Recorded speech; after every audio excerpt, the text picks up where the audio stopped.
لا الہ الا اللہ لا اللہم صلی علی محمد وعلی آل محمد۔ گناہ کوتاہیوں کو معاف فرمانا۔ بسم اللہ الرحمن الرحیم۔ السلام علیکم ورحمۃ اللہ۔ اللہ پاک کا شکر جس نے ہمیں ایک اور خوبصورت صبح اور جمعہ کا بابرکت دن نصیب فرمایا۔ آغاز صبح اللہ پاک کے بہترین اور خوبصورت ذکر سے لا الہ الا اللہ، لا الہ الا اللہ، لا الہ الا اللہ، لا الہ الا اللہ محمد الرسول اللہ، سبحان اللہ وبحمدہ سبحان اللہ العظیم۔ جمعہ کے دن کوشش کیا کریں کہ زیادہ سے زیادہ درود پاک کا ورد کریں اور سورہ کہف کا اہتمام ضرور فرمایا کریں۔ دعا پر میرے ساتھ آمین کہتے جائیے، کومنٹ میں بھی لکھ دیں اور ویڈیو کو شیئر کر دیا کریں کہ اور لوگ بھی دعا میں شامل ہو سکیں۔ پیارے نبی کریم صلی اللہ علیہ وسلم کے ارشاد مبارک کے مطابق جس دعا سے پہلے اور دعا کے آخر میں درود پاک پڑھا جائے تو دعا یقیناً قبول ہوتی ہے، اور دعا کی قبولیت کی گھڑیوں میں سے جمعہ کی بابرکت گھڑیاں بھی شامل ہیں۔ اللہم صلی علی محمد وعلی آل محمد کما صلیت علی ابراہیم وعلی آل ابراہیم انک حمید مجید۔ اللہم بارک علی محمد وعلی آل محمد کما بارکت علی ابراہیم وعلی آل ابراہیم انک حمید مجید۔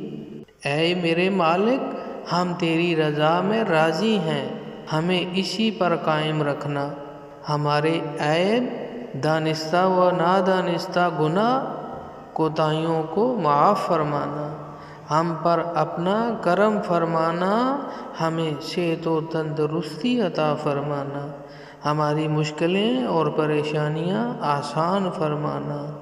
اللہ پاک آپ کو عافیت، برکت، رحمت، حفاظت، صحت اور ایمان کی سلامتی عطا فرمائے۔ دعا ہے رب کریم سے ہماری نادانیوں، گستاخیوں، نافرمانیوں اور گناہوں کو معاف فرما دے، ہماری پریشانیوں کو دور فرمائے، ہمیں دلی سکون اور اپنی محبت عطا فرمائے۔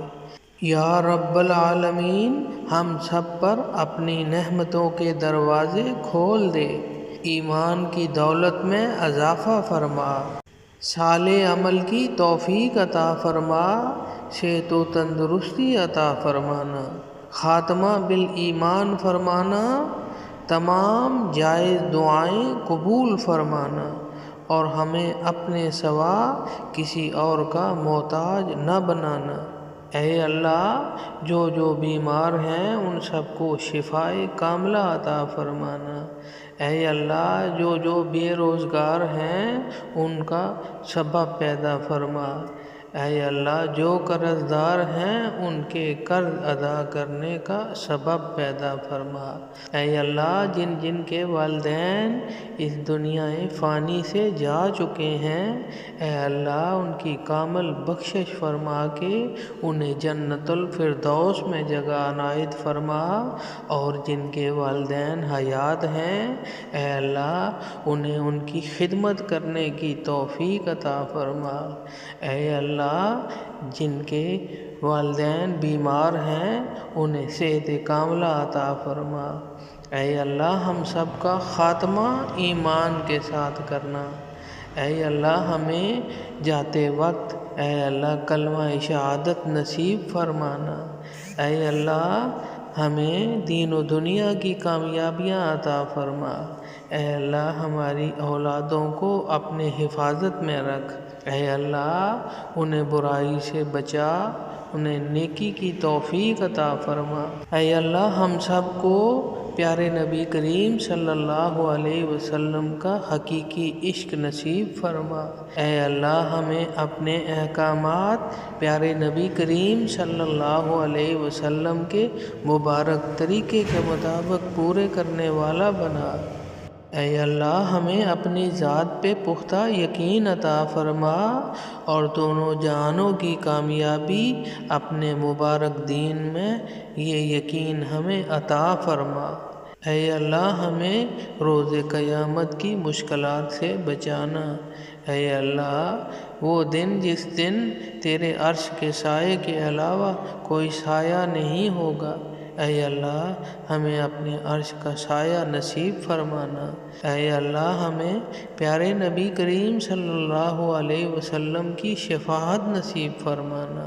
اے اللہ ہمیں آپ صلی اللہ علیہ وسلم کے مبارک ہاتھوں سے حوض کوثر کا جام نصیب فرمانا۔ اے اللہ ہماری دعائیں قبول فرمانا۔ اے اللہ ماہ رمضان کا مبارک مہینہ آ رہا ہے، اے اللہ ہمیں صحت و تندرستی والی زندگی عطا فرمانا کہ ہم رمضان کے روزے رکھ کے اپنے گناہ معاف کروا کے اے اللہ تیری رضا حاصل کر سکیں۔ اے اللہ ہمارا مقصود تو تیری رضا ہے، اے اللہ تو ہم سے راضی ہو جا، اے اللہ تو ہم سے راضی ہو جا، اے اللہ تو ہم سے راضی ہو جا۔ اے اللہ ہماری دعائیں قبول فرما۔ ان لوگوں کو معاف کر دیں جو کبھی آپ کی تکلیف کا سبب بنے تھے، اور انہیں یاد رکھیں جو ہر وقت آپ کی خوشیوں کی تلاش میں رہتے ہیں۔ عزت، احساس، شفقت اور پیار ایسے ادھار ہیں جو دگنے ہو کر واپس ضرور ملتے ہیں۔ اللہ سلامتی کی راہیں دکھاتا ہے اسے جو اس کی رضا کا تابع ہو، اور انہیں اپنے حکم سے اندھیروں سے روشنی کی طرف نکالتا ہے اور انہیں سیدھی راہ پر چلاتا ہے۔ اگر ہم چاہتے ہیں کہ دل کا بوجھ ہلکا کریں تو صرف اپنے رب کی بارگاہ میں رویا کریں۔ یہ وہ جگہ ہے جہاں نہ ماضی کا طعنہ دیا جاتا ہے اور نہ مستقبل کا خوف دلایا جاتا ہے، بس رحم و کرم کے پردوں سے ہم گناہ گاروں کو ڈھانپ لیا جاتا ہے۔ وصلی اللہ تعالی علی خیر خلقہ محمد وعلی آلہ واصحابہ اجمعین، آمین یا رب العالمین۔ السلام علیکم ورحمۃ اللہ۔